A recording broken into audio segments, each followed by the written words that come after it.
MTV news Kannada ವಾಹಿನಿಗೆ ಸ್ವಾಗತ. ರಾಜ್ಯದ ಜನರಿಗೆ 40% ಸುಳ್ಳು ಹೇಳಿ ಅಧಿಕಾರಕ್ಕೆ ಬಂದ ಮುಖ್ಯಮಂತ್ರಿ ಸಿದ್ದರಾಮಯ್ಯ ಅವರು 100% ಭ್ರಷ್ಟರಾಗಿದ್ದಾರೆ. ಕಳೆದ 18 ತಿಂಗಳ ಕಾಂಗ್ರೆಸ್ ಸರ್ಕಾರದ ಅವಧಿಯಲ್ಲಿ ದಿನನಿತ್ಯ ಒಬ್ಬರಲ್ಲ ಒಬ್ಬ ಮಂತ್ರಿ ಲೂಟಿ ಹೊಡೆಯುತ್ತಿದ್ದಾರೆ ಎಂದು ಪ್ರತಿಪಕ್ಷ ನಾಯಕ ಆರ್ ಅಶೋಕ್ ಹೇಳಿದ್ದಾರೆ. ಸುದ್ದಿಗೋಷ್ಠಿಯಲ್ಲಿ ಮಾತನಾಡಿದ ಅಶೋಕ್, ಸಿದ್ದರಾಮಯ್ಯ ಅವರು ತಮ್ಮ 40 ವರ್ಷದ ಜೀವನ ತೆರೆದ ಪುಸ್ತಕ ಅಂದವರು.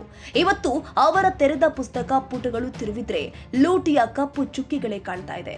ಸಿದ್ದರಾಮಯ್ಯ ನೇಮಕ ಮಾಡಿರುವ ಪೊಲೀಸ್ ಅಧಿಕಾರಿಯಿಂದ ವಿಚಾರಣೆ ಎದುರಿಸ್ತಾ ಇರೋದು ಕನ್ನಡಿಗರ ದುರ್ದೈವ.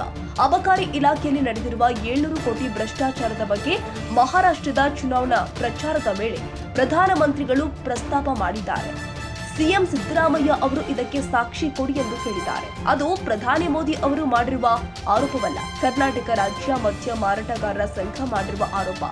ಮದ್ಯ ಮಾರಾಟಗಾರರ ಸಂಘ ಬರೆದಿರುವ ಪತ್ರವನ್ನ ಒಮ್ಮೆ ಮುಖ್ಯಮಂತ್ರಿಗಳು ತರಿಸಿಕೊಂಡು ಓದಬೇಕು. ಲೈಸೆನ್ಸ್ ನವೀಕರಣಕ್ಕೆ ರೇಟ್ ಎಷ್ಟು, ಮಂತ್ಲಿ ಮನಿ ಹೆಸರಲ್ಲಿ ಪ್ರತಿ ಮದ್ಯದ ಅಂಗಡಿಯಿಂದ ಎಷ್ಟು ವಸೂಲಿ ಆಗ್ತಾ ಇದೆ, ಅಬಕಾರಿ ಇಲಾಖೆಯ ಟ್ರಾನ್ಸ್ಫರ್ ದಂಧೆಯಲ್ಲಿ ಯಾವ ಮಟ್ಟದ ಅಧಿಕಾರಿಗೆ ಎಷ್ಟು ಲಂಚ ಎಂದು ಎಳೆಯಾಗಿ ಬಿಚ್ಚಿಟ್ಟಿದ್ದಾರೆ. ಅದನ್ನ ಮಾಧ್ಯಮಗಳು ವರದಿ ಮಾಡಿದೆ.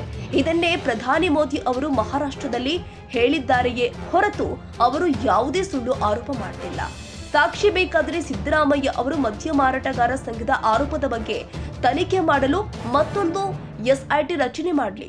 ಮದ್ಯ ಮಾರಾಟಗಾರರು ಮಾಡ್ತಾ ಇರುವ ಆರೋಪ ಸುಳ್ಳಾದ್ರೆ ಅವರ ಲೈಸೆನ್ಸ್ ರದ್ದು ಮಾಡಿ ಅಂಗಡಿಗಳಿಗೆ ಬೀಗ ಹಾಕಿಸಿ. ತಮ್ಮ ಹೈಕಮಾಂಡ್ ನಾಯಕರನ್ನ ಮೆಚ್ಚಿಸಲು ಕನ್ನಡಿಗರ ತೆರಿಗೆ ಹಣವನ್ನ ಲೂಟಿ ಹೊಡೆಯುತ್ತಿರುವ ಕಾಂಗ್ರೆಸ್ ನಾಯಕರಿಗೆ ಪ್ರಧಾನಿ ಮೋದಿ ಅವರ ಬಗ್ಗೆ ಮಾತನಾಡಲು ಯಾವ ನೈತಿಕತೆಯೂ ಇಲ್ಲ.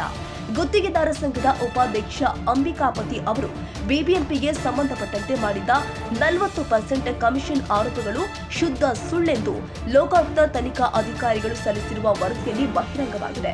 40% ಕಮಿಷನ್ ಆರೋಪ ಕಾಂಗ್ರೆಸ್ನ ಟೂಲ್ ಕಿಟ್ ಎಂಬುದು ಈಗ ಸಾಕ್ಷಿ ಸಮೇತ ರುಜುವಾತಾಗಿದೆ ಎಂದಿದ್ದಾರೆ ಆರ್ ಅಶೋಕ್. ತಾಜಾ ಸುದ್ದಿಗಾಗಿ ಎಂಟಿವಿ ನ್ಯೂಸ್ 24/7ಗೆ ಸಬ್ಸ್ಕ್ರೈಬ್ ಮಾಡಿ ಮತ್ತು ಬೆಲ್ ಐಕಾನ್ ಅನ್ನು ಒತ್ತಿ. ತಪ್ಪದೇ ಲಿಂಕ್ ಶೇರ್ ಮಾಡಿ.